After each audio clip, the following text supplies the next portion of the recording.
You cannot be bribed. You cannot be intimidated. You are a sovereign state in a world of colonies. If this path resonates in your heart, become a part of our brotherhood. Subscribe to Marble Mind. Let us continue to forge our spirits together in the quiet of the forge. The true character of a man is not what he does when the world is watching. It is what he does when he is absolutely certain no one will ever know. Solitude is the ultimate test of integrity. For the army of one, there are no spectators, only the internal eye of the sage. In the crowd, we are often virtuous out of vanity. We seek the applause of the audience. But in the shadows of solitude, vanity dies a cold death. Here, you discover if your discipline is real, or if it is just a mask you wear for social profit. Do you still rise at dawn when no one is there to see your hustle? Do you still keep your word to yourself when there is no one to hold you accountable? The Stoic views solitude as a laboratory. It is the place where you burn away the dross of the social self. Musonius Rufus, the teacher of Epictetus, argued that exile was not a punishment, but an opportunity for undistracted practice. When you are alone, you can direct 100% of your energy toward the perfection of your reason. You are not performing, you are becoming. Think of the blacksmith. He does not hit the iron when it is cold. He places it in the intense, isolated heat of the forge. Your solitude is that heat. It is uncomfortable. It is searing. But it is the only way to hammer the softness out of your soul. A man who has mastered himself in isolation is like a weapon forged in secret. When he finally steps into the light, he is sharper and more resilient than anyone expects.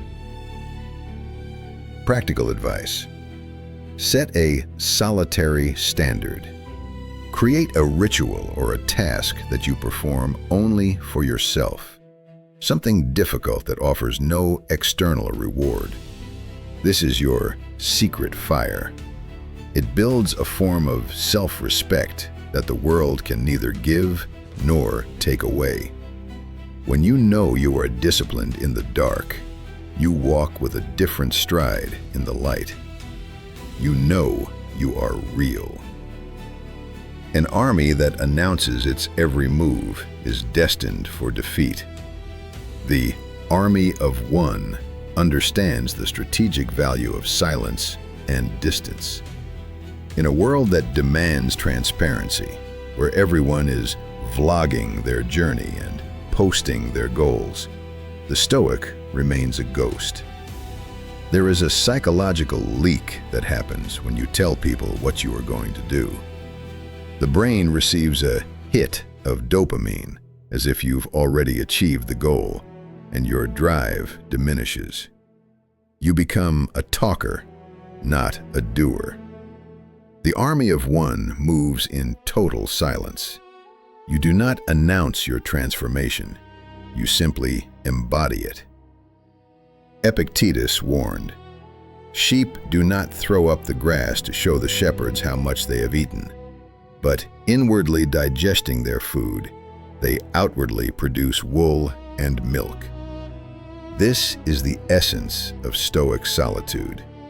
You digest your hardships, your study, and your training in private. You don't show the process, you show the wool. You show the results. When you disappear from the social scene to work on yourself, people will call you antisocial or weird. Let them. Their confusion is a sign that you are no longer predictable. You have broken the strings of the social puppet master. While they are busy talking about the next big thing, you are quietly building it. Solitude allows you to think strategically. When you are not constantly reacting to the opinions and emotions of others, You can see the long game. You can see the traps that others fall into because they are too busy looking at each other. By stepping back from the herd, you gain the high ground. You see the battlefield for what it really is. Your solitude is not a retreat. It is a tactical repositioning. You are not hiding. You are flanking the world. Let us be honest. Solitude is not always a peaceful garden. Often, it is a desert where the sun of self-awareness burns without mercy. It is painful to be alone with your own failures, your own aging, and your own mortality. But the Stoic does not seek to numb this pain. He seeks to use it. Marcus Aurelius wrote, "The mind converts and overthrows every obstacle to its action into a means." This is the core of the army of one. If loneliness is a weight, you use it to build spiritual muscle. If isolation is a cold wind, you use it to harden your skin. You do not ask for the burden to be lightened. You ask for your back to be strengthened. Most people use distractions, alcohol, endless scrolling, shallow company, as an anesthetic to avoid the sting of being alone. They are like soldiers who desert their posts at the first sign of rain. But you stay. You let the loneliness burn. You look it in the eye and say, "Is this all you have?" When you realize that the feeling of being alone cannot actually break a single one of your principles, you become invincible. Think of the premeditatio malorum, the premeditation of evils. In your solitude, imagine that everyone you love has left you, that your reputation is destroyed, and that you are cast out from society. Live through it in your mind. See yourself still practicing virtue, still maintaining your dignity, still breathing. If you can be whole in that mental wasteland, then you can never be truly broken in reality. You have turned the poison of isolation into the medicine of resilience. To be an army of one is to declare yourself a sovereign entity. You are no longer a colony of the common opinion. You are not a province of what they think. You are a nation unto yourself, with your own laws, your own borders, and your own justice. The Stoics called this autarkia.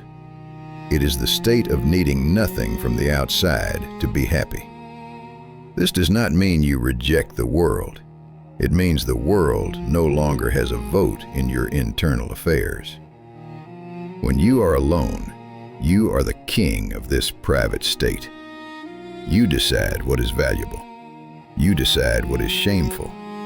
You do not check the social currency to see if your day was successful. You check your own ledger of virtue. Imagine the freedom of this position. When you are a sovereign spirit, you are no longer offended by insults, because an insult is just a foreign diplomat making a noise at your border. It has no power to change your internal laws.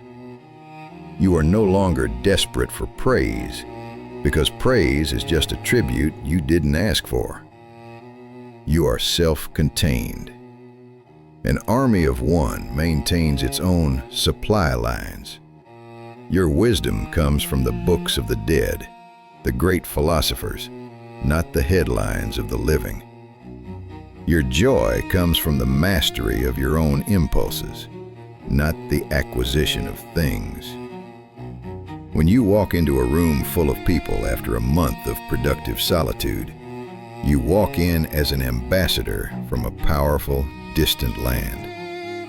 You are in their world, but you are not of it. Practical advice.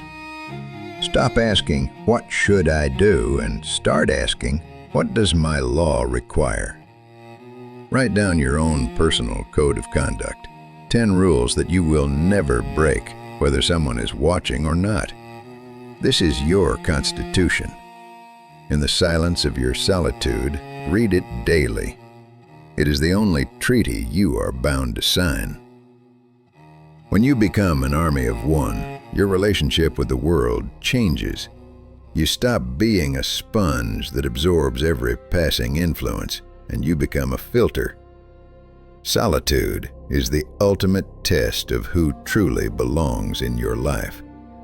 Seneca warned, "Associate with those who will make a better man of you. Welcome those whom you yourself can improve." But how can you know who these people are